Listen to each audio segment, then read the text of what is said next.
En esta charla vamos a centrarnos ahora en los aspectos que debe controlar el auxiliar que se va a encargar del instrumental, ¿vale?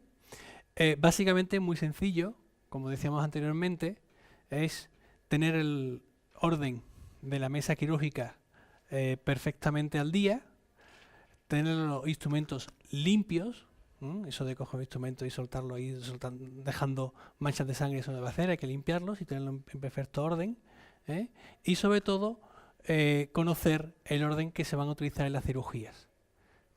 Por lo tanto, la actividad de la instrumentista, el 95% es conocer cirugía y conocer instrumental, ¿vale?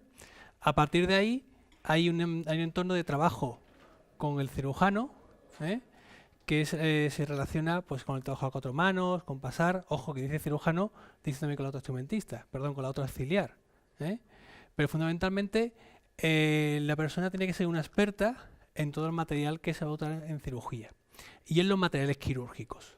En esta pequeña presentación vamos a hacer un repaso bastante amplio y bastante profundo de los instrumentales que hay, cuándo se utilizan y las distintas opciones que pueda haber. No todos ellos van a ser útiles en todas las cirugías y a lo mejor algunos sonarán más y otros sonarán menos, pero es fundamental que lo tengáis porque pueden aparecer y evidentemente igual que en medicina no se diagnostica lo que uno no conoce, pues uno no utiliza aquellos instrumentales que no conoce tampoco. Si los conocéis, a lo mejor lo podéis incorporar o a lo mejor lo veis y no sabéis para qué sirve y a partir de ahora pues sí lo podéis utilizar. Vale. Básicamente todo instrumental quirúrgico va a ser clasificado en dos tipos: simples, un espejo, o complejos, cuando hay partes móviles, ¿no? Por ejemplo, esta boca. Las partes suele siempre haber una empuñadura, ¿no? Por donde se coge el material, el instrumental, una parte intermedia y una parte activa, que es la que ejerce el trabajo. La clasificación de instrumental se puede hacer en varios apartados, ¿no? Diagnóstico, anestesia, visualización, corte tejido blando, corte tejidos duros, fijación o sutura. Vamos a ir rápidamente por cada uno de estos apartados. En el diagnóstico o visibilidad, evidentemente, aquí todos lo estáis habituados, ¿no? Porque no se puede trabajar en la boca sin ver. Tenéis espejos que pueden ser curvos, que es lo más adecuado, con distintas rayaduras para que se puedan agarrar perfectamente. Espejos de doble cara, que sería este de aquí, se ve por un lado y por otro. También tenéis otros mangos que son cuadriculados, por ejemplo este de aquí, cuadriculados hexagonales, y otras especies y otros aparte del espejo, como puede ser la sonda periodontal o la sonda de caries. Este instrumental tampoco tiene mucho secreto, pero fundamental, porque si no fuera por este magnífico espejo, aquí no podemos ver ni retirar esta sutura. Para el material de anestesia, pues básicamente tendremos la anestesia tópica y la anestesia por jeringa. Esto también lo conocéis, con lo que vayáis muy rápido. Este sea la aguja, el carpule y una jeringa que se carga hacia atrás, se coloca el carpule, se ancla con ese arpón que tenéis ahí y a partir de ahí se enrosca la aguja. Este detalle es importante cuando vayáis a encapucharlo, no cogerlo y ponerlo, sino que sea la aguja la que entre pasivamente en el capuchón. Okay. Esto también lo conocéis, son anestesias autoaspirantes, porque teóricamente tú cuando impulsas este movimiento, como no lo puedes hacer, lo hace la propia presión de la jeringa. Dos detalles importantes que a lo mejor lo podéis encontrar. Cuando se va a puncionar, lo que suele ocurrir es esto. La aguja se desvía al lado de el bisel, ¿vale? Cuando tú estás anestesiando y avanzas en este sentido, las fuerzas del tejido blando que hay por esta zona son mayores que las que hay por el lado del bisel. Y cuando eso ocurre, esto poco a poco se va doblando, ¿vale? Para eso hay distintas formas de evitarlo. Una es esta, usar puntas de la aguja excéntricas. Fijaos cómo aquí el punto, en vez de estar centrado, está aquí, un poquito al lado. Eso hace que equilibre un poquito esas dos fuerzas y la punta de la aguja no se va a separar tanto. La otra cosa es, que esto no es puesto, pero también es interesante para vuestro trabajo, es cuando entre la aguja, no hacerla en forma rectilínea, sino girándola. Al girar la aguja, el bisel no está siempre en la misma posición. Y como no está en la misma posición, las fuerzas se van equilibrando.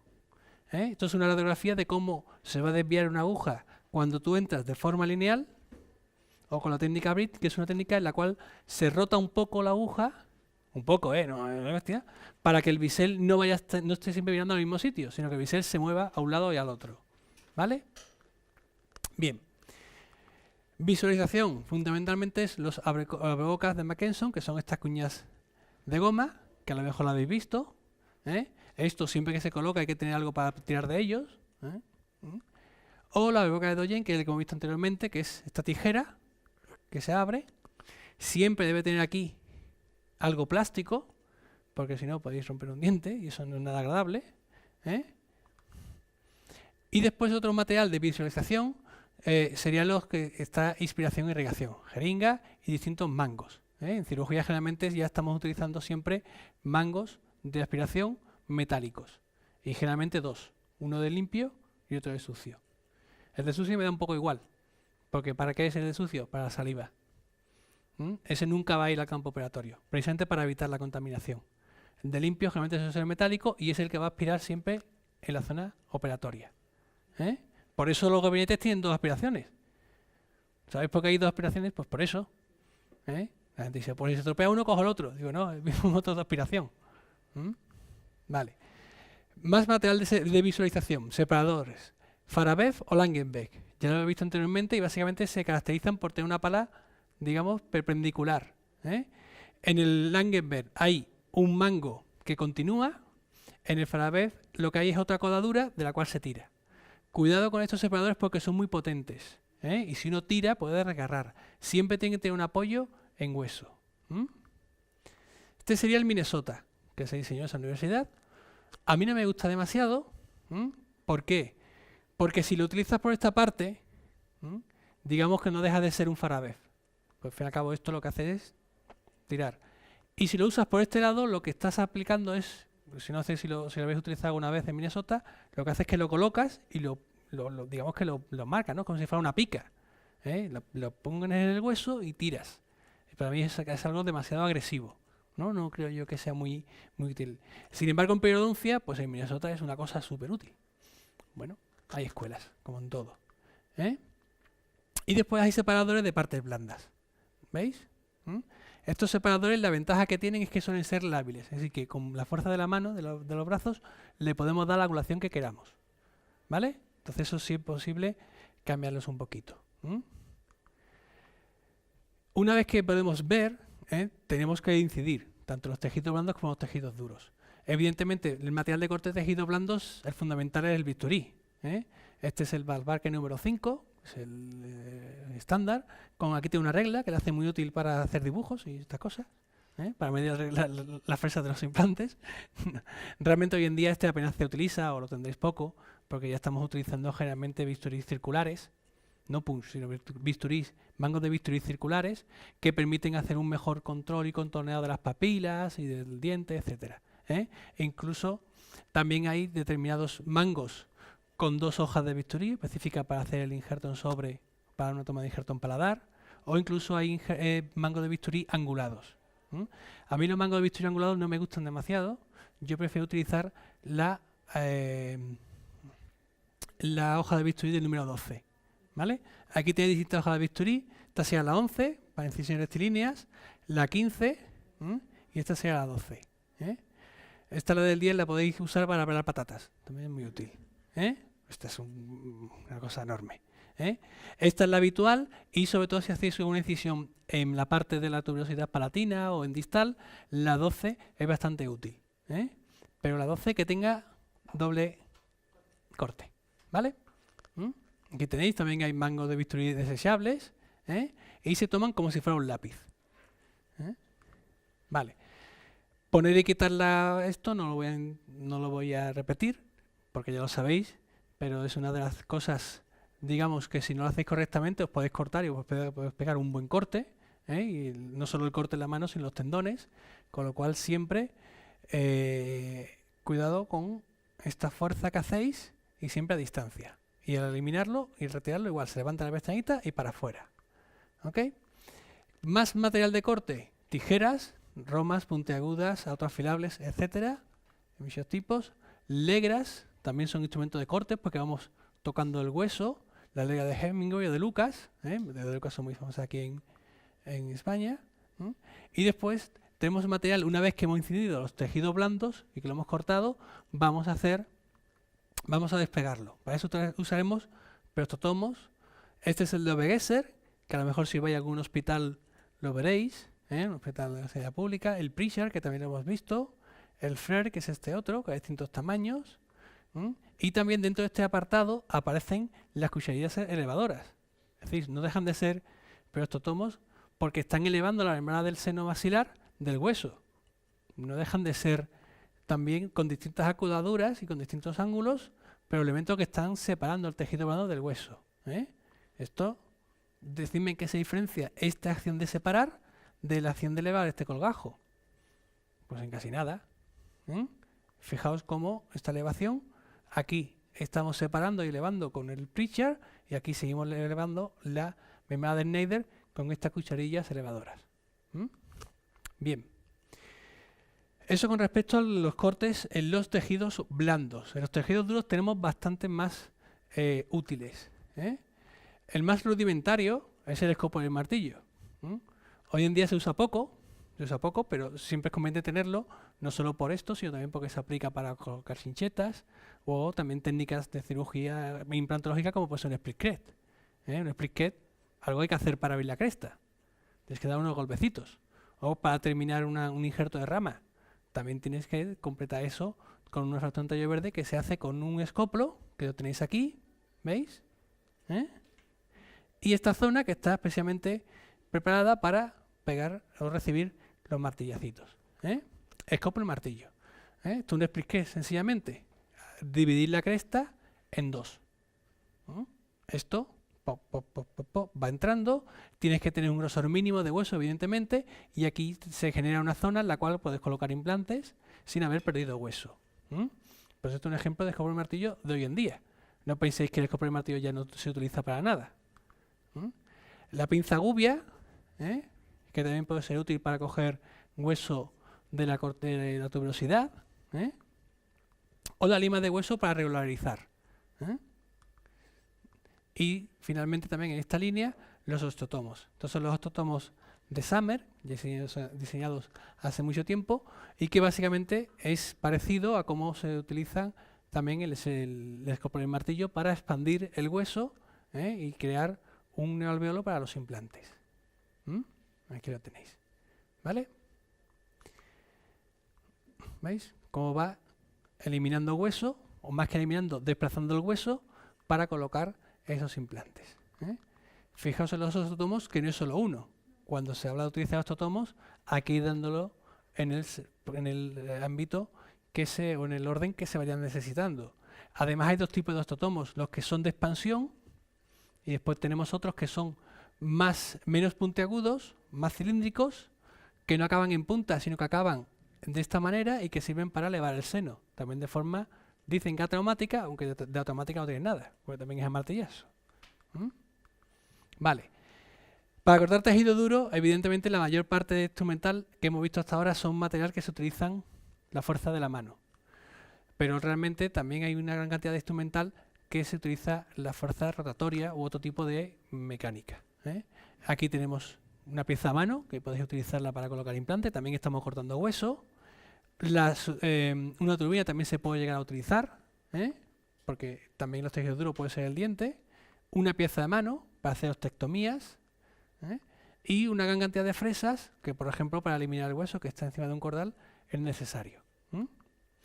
Pero no solamente eso, se puede hacer la ventana de una elevación de seno con este material, y de hecho es lo más habitual. Aunque veáis 27 millones de técnicas para elevar el seno, todavía siendo lo más habitual utilizar una sencilla pieza de mano con una fresa redonda, con una buena planificación. También se puede utilizar una fresa de fisura para unir los puntos que delimitan un injerto de hueso y a partir de ahí con escoplo terminar de levantar esa tapa, que lo colocaremos en otra situación. Se coloca aquí. Aparte del material rotatorio que hemos visto, también podemos usar la pizocirugía. También es un instrumental de corte de tejido duro, que tenemos que aprender a tener cerca y a manejar, ya sea para hacer osteotomía, que esto es de corte, o esta, que es para eliminar hueso en forma de osteotomía.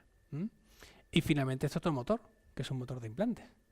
Esto también es un instrumento para cortar los tejidos duros. Una vez terminado la parte más dura, que suele ser esta, de la intervención quirúrgica, finalmente nos vamos a centrar en el instrumental ya, digamos, de sutura y de aprehensión. ¿Vale? El material de aprehensión son pinzas, que fundamentalmente están las Anson o las de exploración, que estas son las más habituales, aunque quirúrgicamente lo más frecuente es tener pinzas de Anson. Importante tener sin dientes y con dientes.